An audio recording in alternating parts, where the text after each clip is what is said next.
Nigeria Air, the country's new national carrier, will need an initial capital of between $150 million and $300 million. That's about 108 billion naira to start operations in December.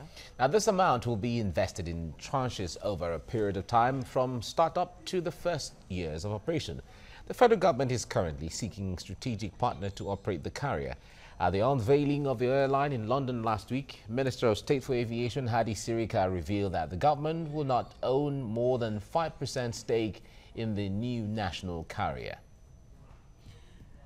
Chairman, Air Transport Services, Senior Staff Association of FAN, that's FAAN branch, Danjuma Ahmed, is joining us now. Good morning to you, and thank you for joining us from our studio in Abuja.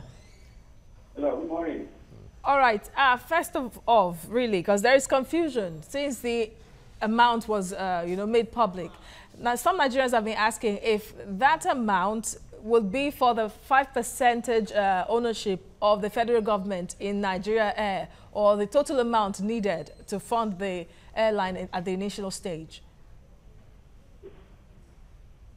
Yeah, I think when the unveiling was made at last week, the Honorable Minister made it clear that the Nigerian government owned about 5% of what is required to close the airline, and at the initial takeoff it will require like $8.8 million, while at the tail end we are at $300 million. This is the amount that is required to start the airline, and definitely the government needs to come in to clear the cost for the investors to come in and invest their money for the airline to start.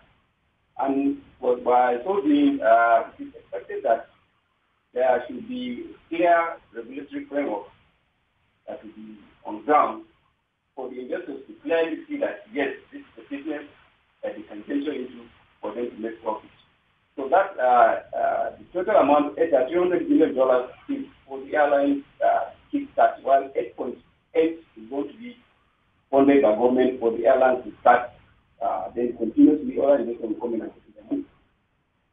All right. That amount of money is a lot of money to change a lot of things. Some stakeholders have said that, or some analysts have said that at this time of a period of the life in Nigeria where the economy, inflation is high and so many industries are not working, and if government is going to either cough out $300 million or try to galvanize or attract $300 million, a lot of people feel that the priority should be into areas of agriculture or industry or solid minerals or even education or health or something, and that national carrier shouldn't be the #1 priority at this time, considering the amount of money that will be sunk into the project. No, I think I disagree with that. Because when you said $300 million is going to be injected into the Nigerian economy, it is not the government that is going to fund that $300 million. That is going to understand. It is private investors that will bring in their money to invest in Nigeria, provide job opportunities for Nigerians, create the national carrier that all Nigerians have been looking for years. We have been crying that Nigeria, as a great country in Africa, has no national carrier. And now it's time for us to have a national carrier. Unfortunately, Nigerians are complaining again. I think we should applaud the government for doing that. Bringing an investment of $300 million to an economy, I think it's a great thing. And this is going to follow through a process. It is going to be private sector driven. The airline is going to manage solely by the private sector, both management and operations. And the finances will be done by the airlines. So I don't think anybody should be worried that $300 million is going to be invested in the economy. I think we should like for us, not complaining.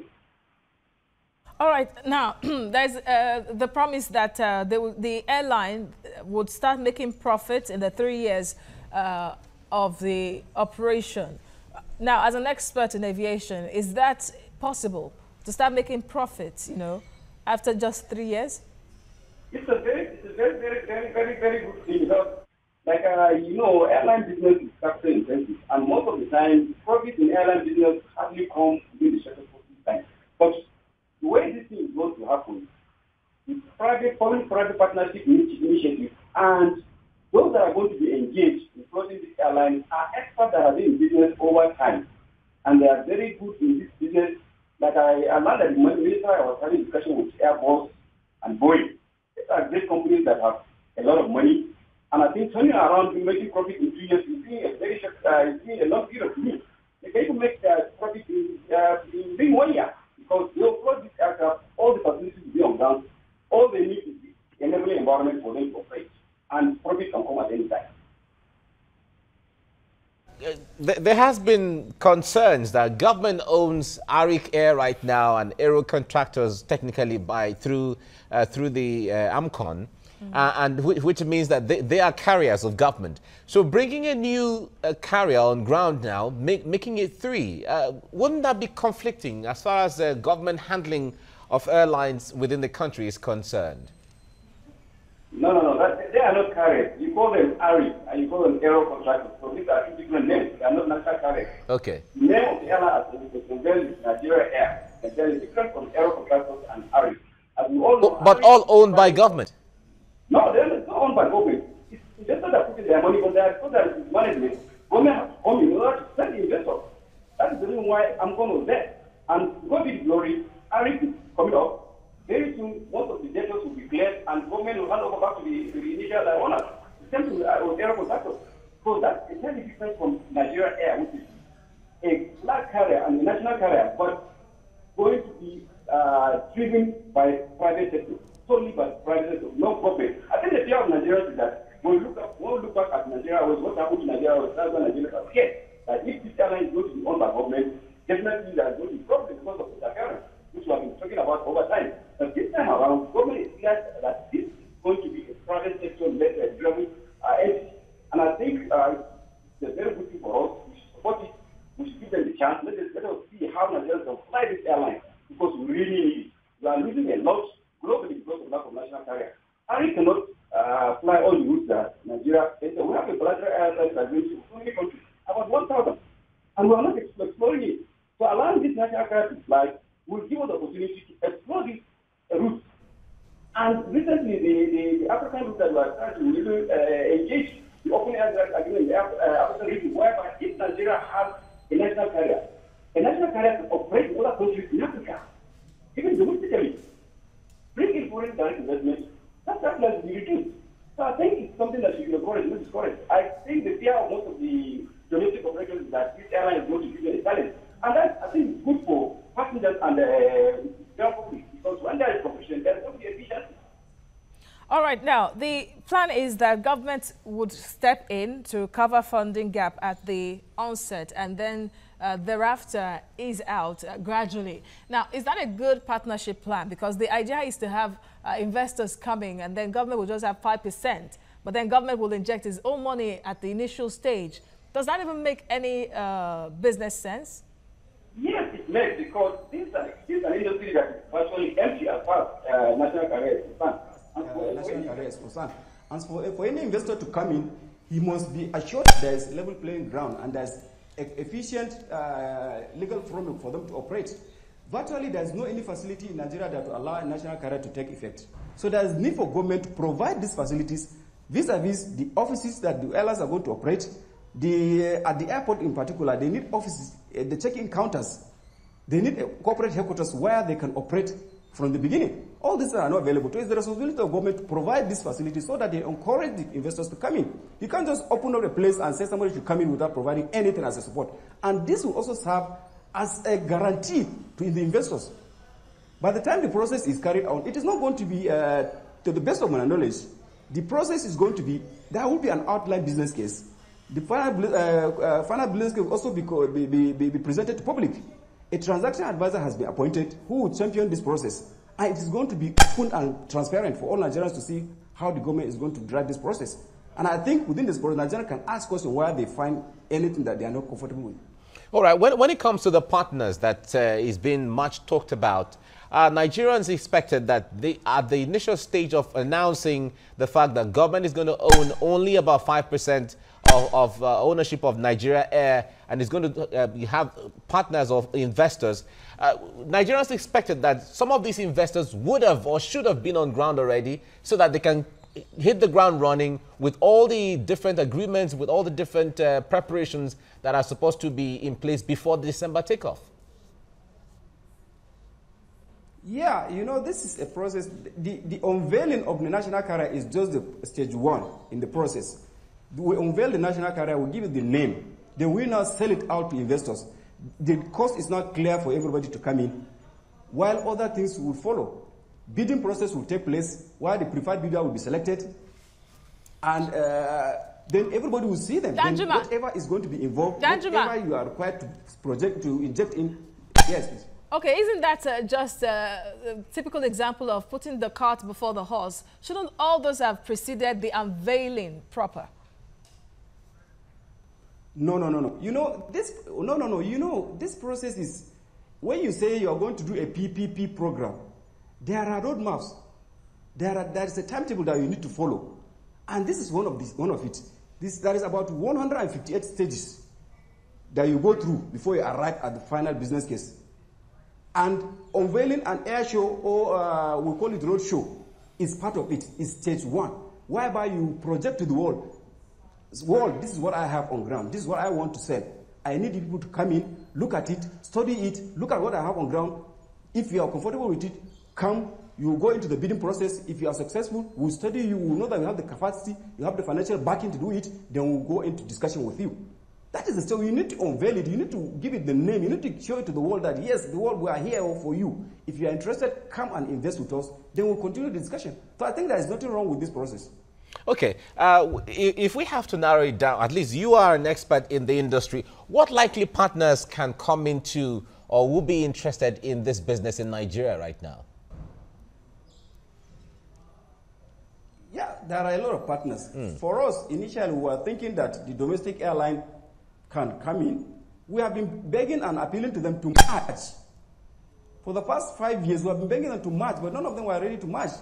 So, and as at now, most of them may not have the financial capacity to float a national carrier because it is capital intensive.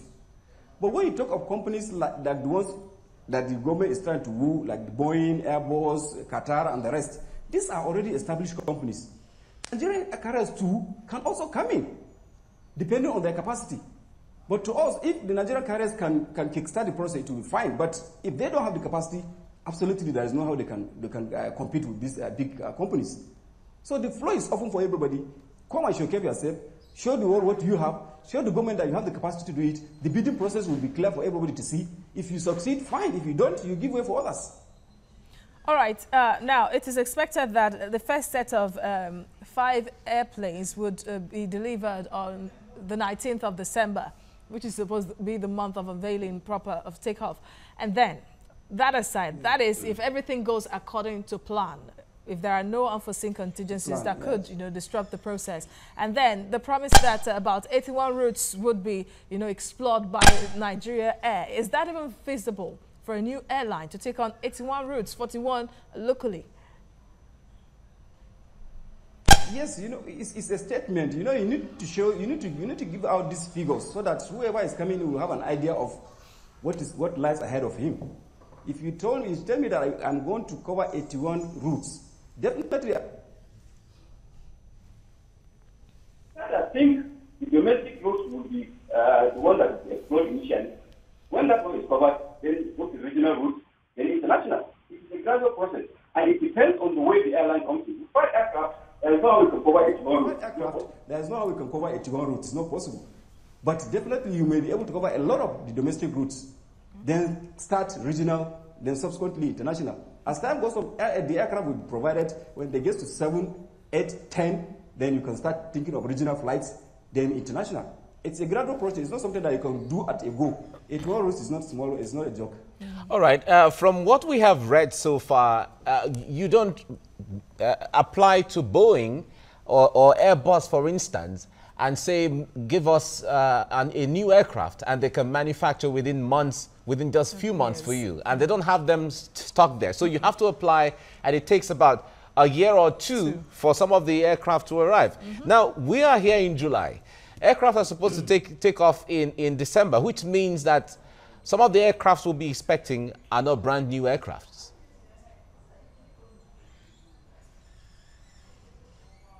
Yeah, of course, airline business does not mean you should have a brand new aircraft for you to float an airline. No.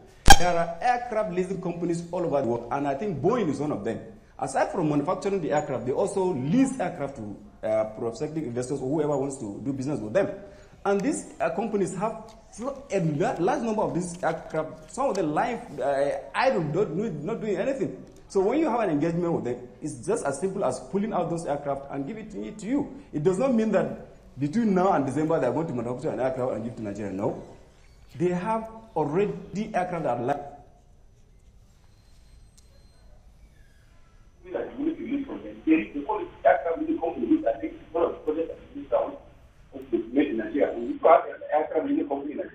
might not need to go to Boeing or any other company outside Nigeria to build an aircraft. And that does not mean manufacturing brand new aircraft. No. They are there, some are already manufactured, some are flying, some are not flying, they just hand over to you. Doesn't mean that they are going to manufacture aircraft between now and so on.